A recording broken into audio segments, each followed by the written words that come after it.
Hey guys, क्या हाल चाल आप सबके। सीए फाउंडेशन के एग्जाम्स को खत्म हुए लगभग 4-5 दिन हो गए हैं। उम्मीद है आप सबने इन 4-5 दिनों में खूब मस्ती करी होगी, अपने आप को पूरी तरह से फ्रेश कर लिया होगा। जो थकान वगैरह थी, जो सारा मतलब टेंशन का माहौल था, वो सब खत्म हो चुका होगा। तो अब मैं 4-5 दिनों के बाद आपके साथ डिस्कशन करने आया हूं। एग्जाम के दिनों में तो मैं हमेशा ही आपको बोलता था कि पिछले एग्जाम की डिस्कशन करो ही मत मेरे साथ। मैं आपको हमेशा कहता था अगले एग्जाम के बारे में सोचो।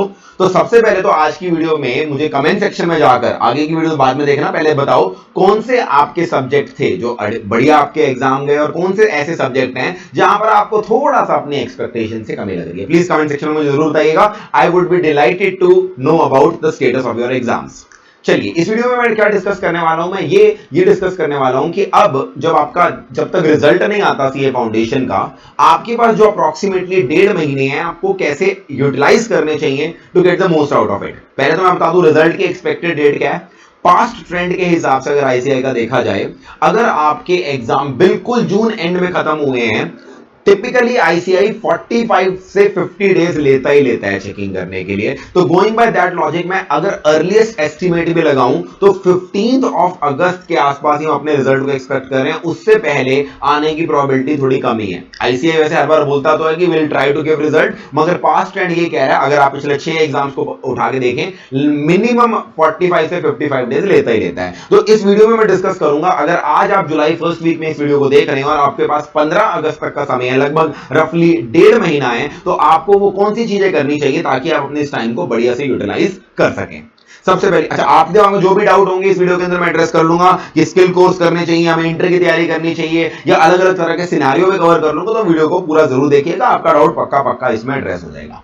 सबसे पहली बात तो आपको आगे क्या करना चाहिए, उसके लिए आपको बैठ के एक काम करना पड़ेगा। आपको अब एनालाइज करना पड़ेगा कि आपके पेपर कैसे गए। एनालाइज कीजिए कि आपके पेपर कैसे हुए और आप 3 सिनारियो में अपने आप को डिवाइड कीजिए। सिनारियो नंबर 1 ये हो सकता है, आप एक ऐसी कैटेगरी में फॉल करो जिसके अंदर आपको क्लैरिटी है कि भाई मैं एग्जाम दे के तो आया हूं, मगर 1 या 2 एग्जाम ऐसे हैं जो मेरे पक्का पक्का क्लियर नहीं होने वाले, 40 से नीचे रहने वाले हैं। इट मे बी बिकॉज आपने प्रिपरेशन टाइम आपको नहीं मिला। खासकर वो बच्चे जिन्होंने 12th के इमीडिएटली बाद जून अटेम्प्ट दे दिया, वो हो सकता है कि सिनारियो नंबर 1 में हो। तो अगर आपको क्लैरिटी है कि आपके पेपर अच्छे नहीं गए, without wasting much of time, result की वेट ही मत करो। मेरा सजेशन ये रहेगा, नवंबर अटेम्प्ट ऑफ सीए फाउंडेशन की तैयारी झट से स्टार्ट कर दो और एनालाइज करो कि लास्ट टाइम आपका पेपर अच्छा ना होने का कारण क्या है। क्या ये कारण था कि आपने सब्जेक्ट्स करे ही नहीं थे, आपने बहुत लिमिटेड पोर्शन कर रखा था, आपकी कॉन्सेप्चुअल क्लैरिटी की कमी है, या कॉन्सेप्चुअल क्लैरिटी तो है, क्लासेस वगैरह सब कर रखी थी आपने, मगर रिवीजन की कमी है। अगर आपको लगता है रिवीजन की कमी है तो बस और कुछ मत करो, रिवीजन शुरू कर दो। हमारे चैनल पे सारे मैराथन वगैरह पढ़े, आप रिवीजन स्टार्ट कर सकते हो। अगर कॉन्सेप्चुअल क्लैरिटी की दिक्कत थी, अगर आपको लगता है यार मैंने तो प्रिपरेशन करी नहीं, मैं तो ऐसे चला गया था एग्जाम में, तो सबसे पहले क्या करो, अपनी जिस भी सब्जेक्ट के अंदर कॉन्सेप्चुअल क्लैरिटी की कमी है उसे पूरा करने की कोशिश करो। इसके लिए अगर आपको फास्ट ट्रैक क्लासेस वगैरह को चाहिए, क्योंकि फुल क्लासेस तो टाइम लग जाएगा, फुल क्लासेस भी वैसे नवंबर 22 की अभी स्टार्ट हुई हैं, और अगर फास्ट ट्रैक चाहिए वो भी अवेलेबल है। आप 9310824912, अगर आपको कहीं पर भी कॉन्सेप्चुअल क्लैरिटी की कमी लग रही है, यहां पर अपने हिसाब से जिस भी सब्जेक्ट की क्लासेस चाहते हैं वो आप बाय कर सकते हैं। अगर आपको कॉन्सेप्चुअल क्लैरिटी है, रिवीजन की कमी है, तो कोई क्लासेस लेने की जरूरत नहीं है। हद से हद फ्री मैराथन जो हमारे यूट्यूब पे पढ़े हैं वो देखिए और अपनी रिवीजन चालू कीजिए। सेकंड और थर्ड सिनेरियो आता है। थर्ड सिनेरियो में लिखा है, सेकंड में आपको ये पक्का पक्का पता है कि आपके पेपर बहुत अच्छे गए हैं, पास आप पक्का हो जाओगे। मार्क्स में बस ये है कि मार्क्स 50% आएंगे या 70% आएंगे या 60 आएंगे। अगर आपके पेपर अच्छे गए हैं, आप इस कैटेगरी के अंदर फॉल कर सकते हैं। और कुछ बच्चे ऐसे होंगे जिनके कुछ सब्जेक्ट तो अच्छे गए होंगे, मगर एक ना एक ऐसा सब्जेक्ट होगा जो उनको टेंशन दे रहा होगा। और मैं बता दूं मोस्टली वो सब्जेक्ट कौन सा होगा, मोस्टली वो सब्जेक्ट होगा आपका बिजनेस मैथमेटिक्स, स्टैटिस्टिक्स और एलआर। क्योंकि वो एक ऐसा पेपर है जहां पर सच में 2 घंटे में 100 क्वेश्चन करने में काफी बच्चों को दिक्कत आती है। तो अगर आप सिनारियो नंबर 2 या सिनारियो नंबर 3 में हैं, मतलब आप अभी फाउंडेशन की तैयारी फिर से स्टार्ट नहीं करना चाहते क्योंकि आपको रीजनेबल एश्योर एक तरह का है कि मेरे क्लियर हो जाएंगे, यहां पर डाउट आता है कि सर इन 1.5 महीनों में हम क्या करें। देखो, सबसे सिंपल तरीका तो ये है कि बैठ के मौज मारते रहो, कुछ भी ना करो, बस घूमो फिरो, पबजी खेलो, ये सब करो। अगर आप ऐसा करोगे, अभी तक आपको फाउंडेशन ने एक ट्रेलर को दे दिया होगा कि अगर आखिरी के दिनों में पढ़ना शुरू करो तो बैंड बजा देते हैं सीए एग्जाम्स। और फाउंडेशन तो मैं कह रहा हूं सिर्फ एक ट्रेलर था, क्योंकि असली कहानी इंटर और फाइनल की तो अभी शुरू होने वाली है। तो आप अगर स्टार्टिंग में टाइम वेस्ट करोगे, आप अपने 45 से 50 डेज अभी वेस्ट कर दोगे कुछ ना करके, और बाद में आप टेंशन के मारे पागल हुए घूम रहे होगे तो वो भी सही नहीं है। तो आपको 1.5 महीने ढंग से यूज करना है। अब डाउट ये आता है सर क्या इस 1.5 महीने में हम कोई स्किल बेस्ड कोर्स कर लें, जैसे कि MS Excel, PowerPoint, Tally, या फिर स्टॉक मार्केट का कोई कोर्स वगैरह कर लें, या फिर हम सीए इंटर का जो अटेम्प्ट है उसकी प्रिपरेशन शुरू कर दें विदाउट अभी रिजल्ट आए। तो जरा ध्यान से सुनिए, क्या स्किल बेस्ड कोर्सेज की जो बात करी जाती है, अक्सर जो बच्चों मेरे से डाउट पूछते हैं, नो डाउट ये जो सारी स्किल्स हैं ये सीए के बच्चे के लिए बहुत जरूरी है। अगर कोई आपको ये कह रहा है कि पावर पॉइंट जरूरी नहीं है, एक्सेल जरूरी नहीं है, वो बेवकूफ बना रहा है, क्योंकि these skills which are written here they are very very relevant. But ध्यान देना, इन स्किल्स को सीखने का ना एक सही समय होता है। सही समय मतलब आज अगर आप MS Excel, PowerPoint, MS Word, Tally, जो भी सॉफ्टवेयर हैं उसके अंदर होल्ड बना भी लेंगे तो वो आपका प्रैक्टिकल अप्लाई नहीं होने वाला। प्रैक्टिकल एप्लीकेशन उसकी आएगी आर्टिकलशिप में, और आर्टिकलशिप आपको पता है सीए इंटर के बाद स्टार्ट होएगी। तो अगर आज आप एक्सेल सीख भी लेंगे और आर्टिकलशिप आज से 1 साल बाद जब सीए इंटर क्लियर कर लेंगे उसके बाद शुरू करेंगे, तो मुझे बताओ 1 साल बाद आपको क्या वो सारा सीखा हुआ कुछ याद होगा? The answer is no. So that is pure time waste अगर आप उसे अप्लाई नहीं कर रहे। इन सारे कोर्सेज को सीखने का सही समय पता कब होता है? सीए इंटर के एग्जाम के बाद और आर्टिकलशिप से पहले। यानी इसमें कुछ बच्चे ऐसे भी होंगे ना जिन्होंने अभी इंटर के एग्जाम दिए हैं, वो जो अपने रिजल्ट का वेट कर रहे हैं, उनके लिए मेरा सजेशन होता है ये स्किल बेस्ड कोर्सेज करो। और आईसीआई भी कराता है आईटीटी और ओटी ट्रेनिंग के अंदर। Similarly stock market course, no doubt एक चार्टर्ड अकाउंटेंट स्टूडेंट को स्टॉक मार्केट की नॉलेज होनी चाहिए, but let me tell you, अभी तो आपने सिर्फ फाउंडेशन में 4 सब्जेक्ट पढ़े हैं, जहां पर कहीं ना कहीं आपको सिर्फ बेसिक नॉलेज मिली है कॉमर्स की। इंटर में जब 8 सब्जेक्ट आप पढ़ोगे, ऑटोमेटिकली स्टॉक मार्केट की बहुत सारी नॉलेज आपको मिल जाएगी, और उस नॉलेज के बेसिस पर उन्हें फर्दर एनहांस करने के लिए, उसे प्रैक्टिकल लाइफ में अप्लाई कैसे होता है, आप skill based courses stock market से या इन्वेस्टिंग से या पर्सनल फाइनेंस से रिलेटेड कर सकते हैं। अभी अगर आप स्टॉक मार्केट के कोर्सेज करेंगे भी सही ना, तो उसके अंदर या तो आपको बिल्कुल बेसिक लेवल का कोर्स बाय करना पड़ेगा, उसमें वो चीजें पढ़ोगे जो सीए इंटर के सिलेबस में वैसे ही आने वाली हैं। तो मेरा सजेशन ये रहेगा, कोई भी skill based course CA inter के बाद ज्यादा करना अच्छा होता है, क्योंकि तब तक आपको एक रीजनेबल लेवल की नॉलेज हो जाती है टैक्सेशन की, कॉस्ट अकाउंटिंग की, फाइनेंशियल मैनेजमेंट की, कंपनी लॉ की, और साथ साथ आपकी आर्टिकलशिप भी ज्यादा दूर नहीं होती, तो स्किल बेस्ड वो डायरेक्टली अप्लाई भी होते हैं। Which leads us कि अब आपके लिए best possible course of action है कि अगले 1.5 महीने तक आपको क्या करना चाहिए, अपनी सीए इंटर की प्रिपरेशन स्टार्ट कर देनी चाहिए। अब जैसे ही मैं ये बोलता हूं बच्चों को सीए इंटर की प्रिपरेशन स्टार्ट कर दो रिजल्ट की, 2 चीजें सबसे पहले दिमाग में आती हैं। एक, सर अगर हम रिजल्ट के बाद शुरू करें तो क्या टाइम की कमी है क्या हमारे पास कि अभी से शुरू कर दें?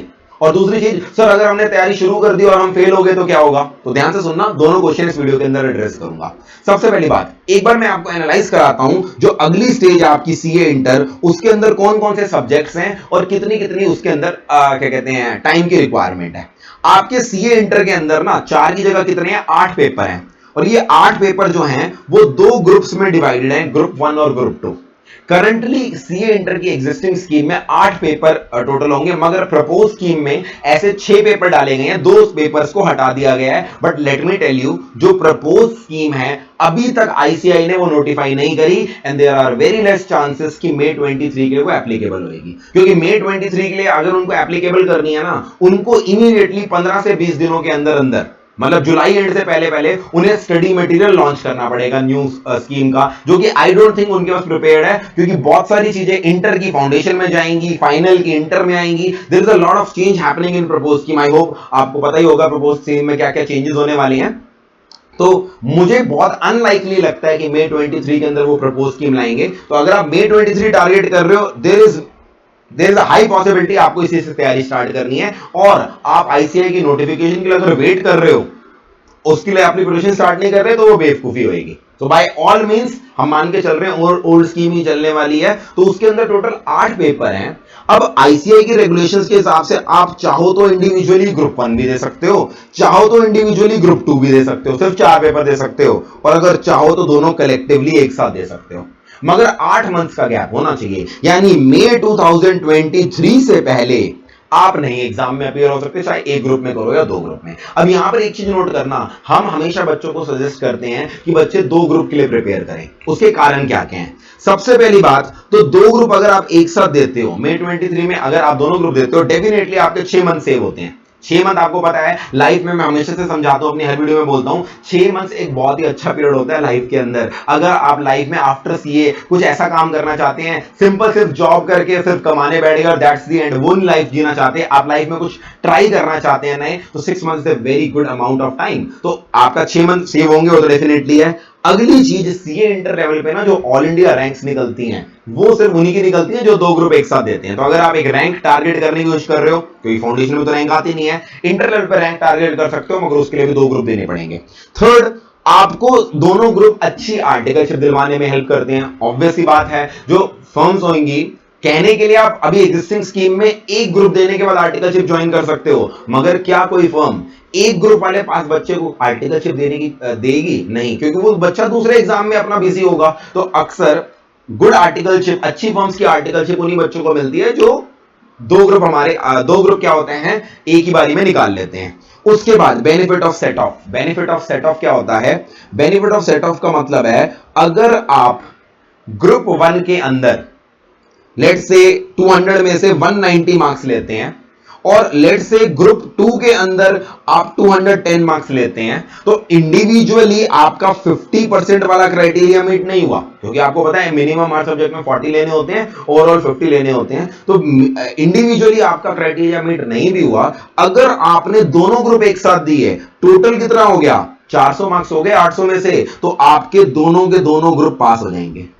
और यही सेम मार्क्स के साथ अगर किसी बच्चे ने ग्रुप 1 अलग अटेम्प्ट में दिया, ग्रुप 2 अलग अटेम्प्ट में दिया, तो उसका ग्रुप 1 फेल हो जाएगा। यानी एक ग्रुप में लिए गए एक्स्ट्रा मार्क्स दूसरे ग्रुप की डेफिशिएंसी को पूरा कर देते हैं और ओवरऑल 50 के क्राइटेरिया को मीट करने में हेल्प कर देते हैं। And for that reason we always suggest 2 group दीजिए, इस रीजन की वजह से। अब अगर आप 2 ग्रुप की प्रिपरेशन मे 23 के लिए करते हैं, तो बड़े ध्यान से समझिए, आपके पास 2 तरीके हैं। एक तरीका तो है अभी रिजल्ट आने से पहले जुलाई के अंदर ही अपनी प्रिपरेशन स्टार्ट कर दीजिए, और दूसरा तरीका है नहीं भाई मैं तो अभी मौज काटूंगा, मैं तो अपने रिजल्ट के बाद जब पूरा श्योर हो जाऊंगा, एज्यूमिंग मिड ऑफ अगस्त तक अगर रिजल्ट आ जाए, मैं तो अगस्त एंड में अपनी प्रिपरेशन करूंगा। अब बड़े ध्यान से देखिए दोनों जगहों पर आपके पास क्या क्या सिनेरियो होगा। अगर आज आप जुलाई में इंटर की प्रिपरेशन करते हैं, आप अपना ग्रुप 1 आसानी से जुलाई, अगस्त, सितंबर और अक्टूबर, आप अपने ग्रुप 1 की classes along with first revision October and तक, और कुछ सब्जेक्ट में मैं बोलूंगा नवंबर तक। कुछ इसलिए क्योंकि टैक्सेशन सब्जेक्ट बहुत हैवी सब्जेक्ट है, कॉस्ट अकाउंटिंग भी कई बार नवंबर में चला जाता है, तो कुछ सब्जेक्ट आपके अक्टूबर एंड या नवंबर स्टार्ट में हो जाएंगे खत्म, कुछ नवंबर एंड तक। जो नवंबर का मंथ है, जो सब्जेक्ट कंप्लीट होते जाएंगे, वो आप अपने फर्स्ट ग्रुप की रिवीजन के लिए यूज कर सकते हैं। मान लो आपका टैक्सेशन चल रहा है नवंबर में, क्योंकि वो लंबा सब्जेक्ट है और बाकी खत्म हो गए हैं, तो ऑब्वियसली आपके पास टाइम स्पेयर बचा, उस समय में आप क्या कर सकते हो, पूरे ग्रुप 1 को बढ़िया से रिवाइज कर सकते हो। फिर ग्रुप 2 आप अपना दिसंबर से स्टार्ट कर सकते हो, दिसंबर, जनवरी और फरवरी एंड, हद से हद मार्च के 3-4 दिन लेकर आप फरवरी एंड या फिर मार्च फर्स्ट वीक तक इसका सिलेबस खत्म करोगे, और उसके बाद मार्च का बचा हुआ समय और अप्रैल का समय आपका रिवीजन के लिए जाएगा, और मई के अंदर, मई स्टार्टिंग या मई मिड जैसे भी होगा, आपके पेपर होंगे। यानी आपके पास लगभग 2 से 2.5 महीने रिवीजन करने के लिए होंगे, और ये एक नवंबर के महीने में भी आपने ग्रुप 1 की रिवीजन कर रखी होगी। यानी प्रॉपर सिस्टमैटिक वे में आपके पास 5, 3, 8 और 2 10 महीने बचते हैं, जिसके अंदर आपके पास सफिशिएंट अमाउंट ऑफ टाइम होगा रिवीजन करने के लिए। एटलीस्ट 2 रिवीजन तो बढ़िया से, और तीसरी revision quick revision along with test and all कर सकते हैं। ऑन दी अदर हैंड, अगर आप रिजल्ट के बाद स्टार्ट करो, अगस्त तो ऑलमोस्ट आपका खत्म ही हो जाएगा, रिजल्ट के अगले दिन थोड़ा क्लासेस शुरू कर दोगे, एक आधा हफ्ता आप ढूंढने फिरने में लगाओगे। अगर आप अपनी शुरुआत करते हो अगस्त के हल्के से 5-7 दिन, अगस्त, सितंबर, अक्टूबर और पूरा का पूरा नवंबर, और साथ साथ कुछ सब्जेक्ट्स आपके दिसंबर में जाएंगे। टैक्स तो डेफिनेटली दिसंबर में जाएगा, साथ साथ कुछ और सब्जेक्ट में दिसंबर में जा सकते हैं। यानी यहां पर ड्रॉबैक ये होगा आपका कि अगर आप नवंबर में से खत्म भी करो, आपके पास ग्रुप 1 की रिवीजन का टाइम नहीं है, और आपके ग्रुप 1 के कुछ सब्जेक्ट दिसंबर में जारी होंगे, और ना चाहते हुए भी आपको ग्रुप 2 की प्रिपरेशन दिसंबर से स्टार्ट करनी पड़ेगी, क्योंकि टिपिकली ग्रुप 2 के सारे बैचेस दिसंबर से स्टार्ट हो रहे होंगे। तो दिसंबर, जनवरी, फरवरी अगर आप ग्रुप 2 करोगे भी, सबसे ज्यादा प्रॉब्लम आएगी आपको यहां पर जब आपके ग्रुप 1 खत्म नहीं हो पाया होगा और ग्रुप 2 शुरू करना पड़ रहा होगा, या ग्रुप 1 आपने जैसे कैसे खत्म किया भी होगा, तो आपने रिवाइज नहीं किया होगा, सीधा आप क्लासेस में बैठ गए। यहां पे सबसे बड़ी समस्या क्या आती है, जब लास्ट में आप रिवाइज करने बैठोगे, ये पूरा आपके दिमाग से साफ हो चुका होगा क्योंकि आपने रिवीजन को टाइम नहीं दिया होगा। और एक चीज अभी तक सीए फाउंडेशन में आप सीख गए होगे, बिना रिवीजन के कोई फायदा नहीं है, कोई भी आपको दुनिया जहां का इंजेक्शन लगा के पास नहीं कर सकता। तो for all my students, my suggestion is don't waste your precious 1.5 months, use it here. और कुछ नहीं, क्लासेस में मस्त माहौल में पढ़ो, बस और कुछ मत करो। टेंशन मत लो कि मुझे अभी से 12 घंटे पढ़ना है, मगर थोड़ा बहुत अपना कोर्स कवर करोगे। बाय द टाइम बच्चे रिजल्ट अपना आपका रिजल्ट आएगा, आपका ग्रुप 1 का अप्रोक्सीमेटली 30 से 40% सिलेबस कवर हो चुका होगा। अब यहां पर दो चीजें बच्चों को मैं बताना चाहूंगा। सबसे पहली बात, सर क्या आपका कोई करंटली नया बैच स्टार्ट होने वाला है May 23 के लिए? The answer is yes. हमारा जो अर्ली बर्ड बैच है वो इसी वीक के अंदर 8 जुलाई से स्टार्ट हो रहा है और this is our team of faculties for CA inter. इस बार हमारी टीम के अंदर एक न्यू एंट्री हो रही है, जितिन त्यागी सर, जो कि एक नॉट फैकल्टी है अकाउंटेंसी के, उन्होंने भी हमारी टीम एबीजे ज्वाइन करी है एंड वो भी हमारे साथ इस बार अकाउंटेंसी और एडवांस अकाउंटेंसी का सब्जेक्ट लेने वाले हैं। तो 8 जुलाई से हम ये अर्ली बैच स्टार्ट कर रहे हैं और अगर आप ये बैच ज्वाइन करना चाहते हैं, all that you need to do is, आपको जो ये नंबर दिया गया है नीचे, इस पे आपको सिर्फ फ्री डेमो क्लासेस के लिए रजिस्टर करना है। अब यहां पर जब अर्ली बैच की बात आती है, बहुत बच्चों के दिमाग में ये होता है कि सर अगर मेरी सीए फाउंडेशन क्लियर नहीं होती तो मेरा तो पैसा वेस्ट हो जाएगा जो मैं फीस पे करूंगा। तो यहां पर एक चीज ध्यान देना, हमने यहां पर एक चीज सिंपल क्लियर रखी है कि जब तक आपका सीए फाउंडेशन का रिजल्ट नहीं आता, आप इस अर्ली बैच में सिर्फ 5000 रुपीज के बेसिस पर रजिस्ट्रेशन करा सकते हैं, बाकी की फीस आपसे नहीं ली जाएगी। और ये 5000 भी बाय चांस, ऐसा होना भगवान करे, बट बाय चांस अगर आपका सीए फाउंडेशन क्लियर नहीं होता, ये 5000 रुपीज क्या कर दिए जाएंगे, आपको रिफंड कर दिए जाएंगे।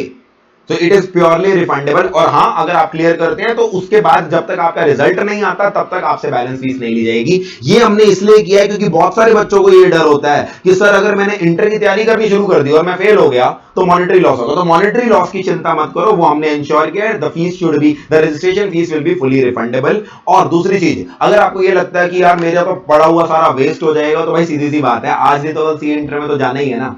अगर आप अर्ली बैच में अपना लगभग 40% क्वेश्चन कवर भी कर लेंगे सीए इंटर का, तो आज नहीं तो कल वो आपको यूज होगा ही होगा। तो टाइम वेस्ट करने से तो काफी अच्छा है आप अर्ली बैच के अंदर डेफिनेटली रजिस्टर कीजिए। मैं फिर से आपको नंबर दे देता हूं, दिस इज द नंबर जहां पर आप मेरी टीम से पूरी डिटेल मांग सकते हैं। हमारा मेन टारगेट यही है, जो मैंने अभी आपको शेड्यूल बताया उसी हिसाब से आपको 2 ग्रुप्स की प्रिपरेशन कराना। एंड मेरी ये गारंटी है, जब तक आपका रिजल्ट आएगा, आप ये नोटिस करेंगे आपका अप्रोक्सीमेटली 30 से 40% ग्रुप 1 का सिलेबस खत्म हो चुका होगा। अप्रोक्सीमेटली इसलिए कह रहा हूं क्योंकि हर सब्जेक्ट में अलग अलग वे में चलेगा। मैं अपना पर्सनली बोलूं, मेरे टैक्स में मैं 40 मार्क्स का जीएसटी बच्चों को रिजल्ट आने तक कंप्लीट करा देता हूं। तो इमेजिन करो, जब तक बाकी बच्चे स्टार्ट करेंगे, आप ऑलरेडी अपने ग्रुप 1 का 40% कंप्लीट कर चुके होंगे। तो अगर आपका डाउट अभी भी इस वीडियो में एड्रेस नहीं हुआ, आप मुझे ऊपर इंस्टाग्राम पे मैसेज कर सकते हैं। अगर आपकी कोई खुद की कोई यूनिक सिचुएशन और आप पर्सनलाइज सजेशन चाहते हैं तो कमेंट सेक्शन में या मुझे इंस्टाग्राम पे बता सकते हैं। See you in the next video, take care, bye bye.